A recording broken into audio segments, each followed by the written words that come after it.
Hi friends, உங்கள் அனைவரையும் Netaji and பூவி ஃபேமிலிக்கு வரவேற்கிறேன். ஃபஸ்ட்டு நான் என்னை பற்றி சொல்கிறேன். என்னுடைய பேர் புவனேஸ்வரி. நான் ஹவுஸ் ஒய்ஃபாக தான் இருக்கிறேன். எனக்கு 2 குழந்தைங்க இருக்கிறாங்க, தேவேஷ் அண்ட் தனுஷியா அப்படின்னு. இது நான் சேனல் ஸ்டார்ட் பண்ணி இதுதான் என்னுடைய ஃபஸ்ட்டு லாங் வீடியோ. நாங்கள் சிறுவாபுரிக்கு தான் நாங்கள் இப்போ கிளம்பின்னு இருக்கிறோம். அன்றைக்கி காலையில் நாங்கள் சீக்கிரமாகவே நாங்கள் வந்து எழுந்துக்கிட்டோம். எனக்கு 2 குழந்தைங்க இருக்காங்கன்னு சொன்னேன் இல்லையா, அதனால் அவங்களுக்கு தேவையான தண்ணி, பிஸ்கெட்டு எல்லாத்தையும் எடுத்துக்கிட்டு நாங்கள் அன்றைக்கி 7:30 மணிக்கே நாங்கள் வந்து கிளம்பிட்டோம். அப்போ தான் கரெக்டாக இருக்கும் அப்படின்ட்டு. இப்போ நம்ம எதை பற்றி இன்றைக்கி பார்க்க போகிறோன்னா, சிறுவாபுரி முருகன் கோவில் பற்றின வரலாறு தான் நாம் பார்க்க போகிறோம். எங்கேருந்து எங்கள் வீட்டிலேருந்து கிளம்புறதுக்கு மொத்தமாக 45 நிமிஷம் ஆகும். அதனால தான் நாங்கள் வந்து பார்த்திங்கன்னா இன்றைக்கி காலையிலே சீக்கிரமாக கிளம்பிட்டோம். அதுக்கு முன்னாடி யார் யாரெல்லாம் சிறுவாபுரி கோயிலுக்கு போயிருக்கீங்க, இல்லை நான் இனிமேல் தான் நாங்கள் போக போகிறேன் அப்படின்றவங்க கமெண்ட்டில் சொல்லுங்கள்.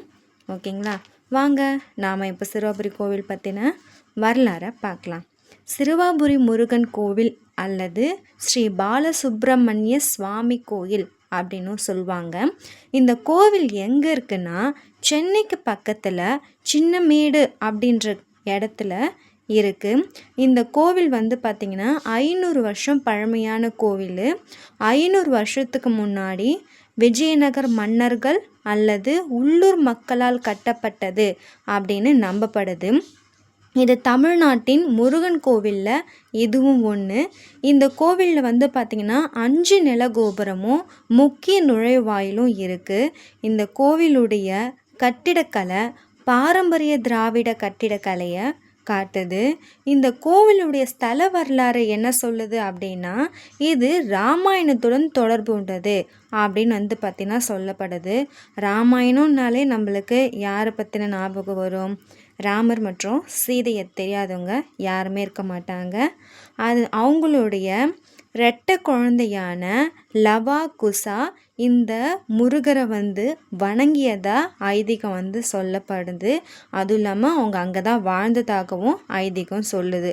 ஒரு முறை ராமர் வந்து பார்த்திங்கன்னா அஸ்வமேத யாகம் நடத்தினார் இல்லையா, அந்த யாகத்துடைய குதிரையானது இந்த இடத்துக்கு வந்ததாகவும் தன்னோட தந்தை யாருன்னே தெரியாமல் லவாவும் குசாவும் அவங்களுடைய படை, அதாவது ராமருடைய படைக்கிட்ட 2 பேரும் சேர்ந்து போர் புரிஞ்சதா சொல்லப்படுது. அதனால்தான் இந்த இடத்த சிறுவர் போர்புரி அப்படின்னு அழைக்கப்பட்டிருக்காங்க. இப்போ அது மருவி சிறுவாபுரி அப்படின்ட்டு சொல்லப்படுது. அது மட்டும் இல்லாமல் முதல்ல சிறுவர் அம்பு எடு என்றும் பின்னர் சின்னமேடு அப்படின்னும் அழைக்கப்படுது. இந்த கோவிலில் தெய்வங்கள் மற்றும் புராண காட்சிகள் வந்து ரொம்பவே நுணுக்கமாக செதுக்கப்பட்டிருக்கும். இந்த கோவிலில் முதன்மையான தெய்வமான முருகர் இங்கே 2 விதமாக நம்மளுக்கு காட்சி அளிக்கிறாரு. அதில் ஒன்று ஸ்ரீ பாலசுப்ரமணியர் அப்படின்னா இளம் முருகராக நம்மளுக்கு காட்சி அளிக்கிறாரு. 2வது வந்து பார்த்திங்கன்னா உற்சவமூர்த்தி வள்ளி மணாளர் அப்படின்றத காட்சி அளிக்கிறாரு. இப்போது ஸ்ரீ பாலசுப்ரமணியரை பற்றி நம்ம தெரிஞ்சுக்கலாம். இவர் வந்து பார்த்திங்கன்னா 4 கைகளோட நம்மளுக்கு காட்சி அளிக்கிறாரு.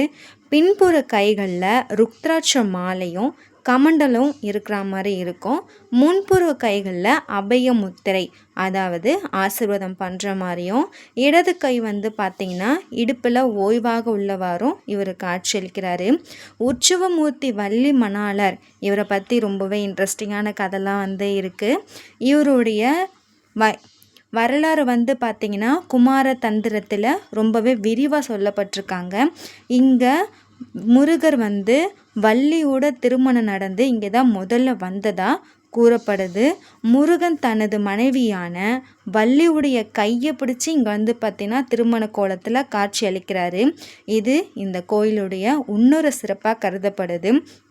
இங்கு அது மட்டும் இல்லாமல் முழுமுதற் கடவுளான கணேசரும் சிவன் அண்ணாமலையராகவும் பார்வதி தாயார் உண்ணாமலையராகவும் முருகனின் வாகனமான மயில் வாகனர் ஆகிய எல்லா சிலைகளும் வந்து பார்த்திங்கன்னா இங்கே மரகத கல் சிலைகளாக காட்சியளிக்கப்பட்டிருக்கு.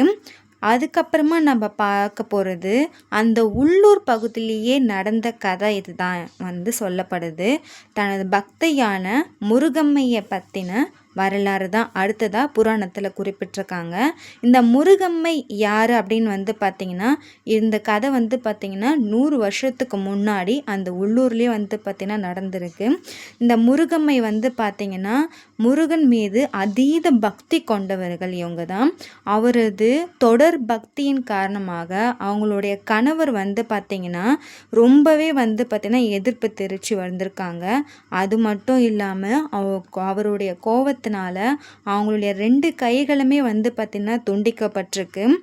அப்படியும் அப்போ இருந்தும் முருகனை பார்த்திங்கன்னா அவங்க வேண்டுதலில் எந்த ஒரு குறையும் வைக்காம அந்த முருகனை மனமுருகி வேண்டியதுனால அந்த பக்தி குறையாத முருகம்மைக்கு தெய்வீகமான அந்த முருகர் கருணையின் வடிவமான முருகனின் தெய்வீக கருணையால் அவங்க கை துண்டிக்கப்பட்டது இல்லையா, அதுக்கு உண்டான எந்த ஒரு சிறு வடுவும் இல்லாமல் அவங்களுடைய கைகளை அவர் மீட்டு கொடுத்துருக்காரு.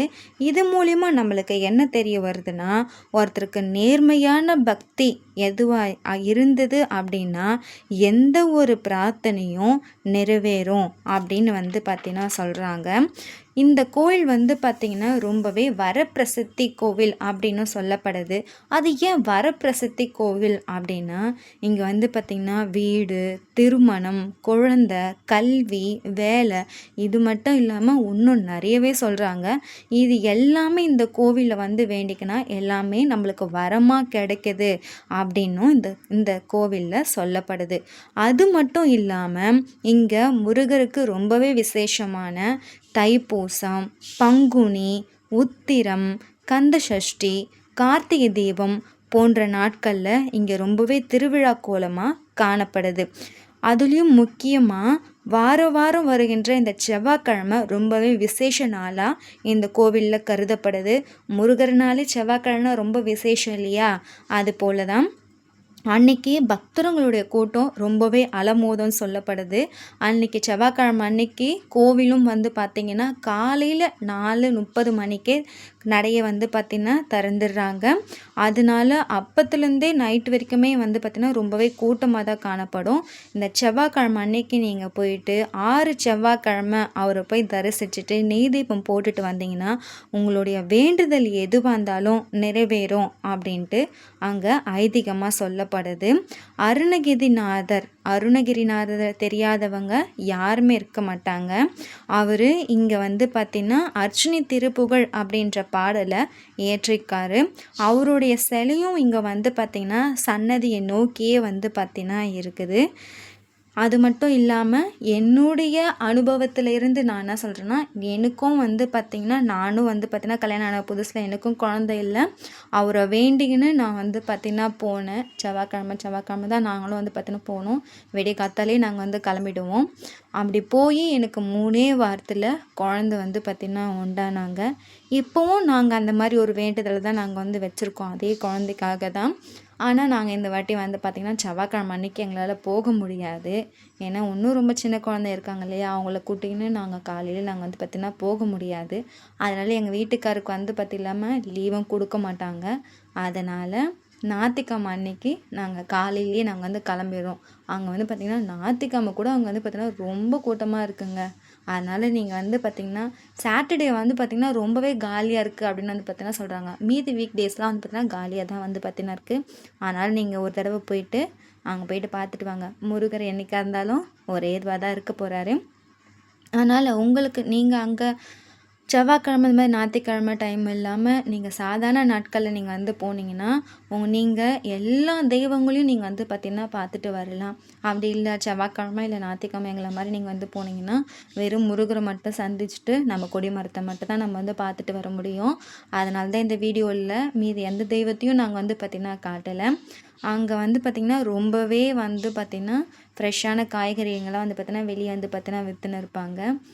உங்களுக்கே இப்போ நல்லா தெரியும் கூட்டம்லாம் அங்கே எவ்வளோ இருக்குது அப்படின்ட்டு பார்த்தீங்கன்னா தெரியும். நாங்கள் இத்தனைக்கும் 50 ரூபா தரிசனத்தில் தான் நாங்கள் போயின்னு இருக்கோம். 100 ரூபா டிக்கெட்டும் அப்படி தான் இருக்குது. அதனால் நீங்கள் பார்த்து பத்திரமா போயிட்டு வாங்க. போகிறது பெரிய விஷயம் இல்லை, நல்லபடியாக வேண்டிக்கணும் வாங்க. எல்லாமே நல்லதே நடக்கும். எக்குறையாயினும் அக்குறையை தீர்க்க சிவகுரு மைந்தனான பாலசுப்ரமணியனை நம்ம நாடுவோம். ஓகேங்களா? இந்த பதிவு, நான் சொன்ன பதிவு உங்களுக்கு ரொம்பவே பிடிச்சிருந்தது, இல்லை எங்களுக்கு தெரியாத நீங்கள் வந்து பார்த்தீங்கன்னா சொல்லியிருக்கங்க, இல்லை இது எங்களுக்கு ஆல்ரெடி தெரியும் அப்படின்னாலும் எனக்கு வந்து பார்த்தீங்கன்னா கமெண்ட்டில் வந்து பார்த்தீங்கன்னா சொல்லுங்கள். இது என்னுடைய ஃபஸ்ட்டு வீடியோ, அதனால் கொஞ்சம் அப்படி இப்படி தான் இருக்கும். எனக்கு இது வரைக்கும் நான் வீடியோவில் ரெக்கார்ட் பண்ணி கூட எனக்கு வந்து தெரியாது. இப்போ தான் நான் கொஞ்சம் கொஞ்சமாக நான் வந்து பார்த்தீங்கன்னா கற்றுக்கிட்டு இருக்கேன். அதனால் கொஞ்சம் அப்படி இப்படி இருந்தால் கொஞ்சம் அட்ஜஸ்ட் பண்ணிக்கோங்க ப்ளீஸ். அதனால் எனக்கு கொஞ்சம் சப்போர்ட் பண்ணுங்கள். நான் என்னென்ன சின்ன சின்ன மிஸ்டேக்லாம் பண்ணுறேன், அது உங்களுக்கு எதனா தெரிஞ்சதுன்னா கொஞ்சம் சொல்லுங்கள். நானும் வந்து பார்த்திங்கன்னா திருத்திக்கிறேன். என்னோடய வீடியோவை பொறுமையாக இவ்வளோ நேரம் பார்த்ததுக்கு ரொம்பவே நன்றி. என்னோடய பதிவு உங்களுக்கு ரொம்பவே பிடிச்சிருந்து அப்படின்னா எங்களுடைய சேனலை தொடர்ந்து வந்து பார்த்திங்கன்னா சப்போர்ட் பண்ணுங்கள், லைக் பண்ணுங்கள், கமெண்ட் பண்ணுங்கள், பெல் ஐக்கானை கிளிக் பண்ணுங்கள், சப்ஸ்கிரைப் பண்ணுங்கள். ஓகேங்களா? அப்போது நான் பாய் அண்ட் டேக் கேர். அடுத்த லாங் வீடியோவில் நம்ம பார்க்கலாம். இது எங்களுடைய நேதாஜி அண்ட் புவி family. All the take care.